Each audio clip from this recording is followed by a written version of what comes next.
আজ একটি অপ্রীতিকর ঘটনা ঘটে পাঁচলায়। হাওড়ার পাঁচলার আজিম মোয়াজ্জেম স্কুলের প্রধান শিক্ষক, অবর বিদ্যালয় পরিদর্শক সহ আসছিলেন বিদ্যালয়ে যথাসময় এবং পাঁচলা বাস স্ট্যান্ডের কাছে আক্রমণের শিকার হন, গাড়ি ভাঙচুর হয়।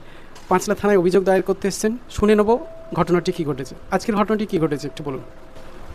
আজকে বেলা 10টা 25 নাগাদ আমরা পাঁচলা মোড় দিয়ে আসছিলাম। আসার পর থেকে পাঁচলা থেকে মোড় থেকে পার হয়ে আসার কিছুক্ষণের মধ্যে সামনেই আমরা দেখলাম যে কয়েকজন প্রশাসনের ব্যক্তি রয়েছেন, প্রশাসনের পুলিশ অফিসার আছেন এবং কয়েকজন আছেন সেখানে। তারপরে আমাদের গাড়িতে, তখন আমরা গাড়িতে ছিলাম আমার স্কুলের সহকারী শিক্ষক বন্ধু শ্রী রমেনচন্দ্র পাত্র মহাশয় এবং ছিলেন আমাদের পাতলা সার্কেলের এসআই ইন্সপেক্টর স্বপ্না রাউত মহাশয়। বিশেষ কাজে, স্কুলের বিশেষ কাজের জন্য স্বপ্নাদি আজকে আমাদের সঙ্গেই আসছিলেন স্কুলে।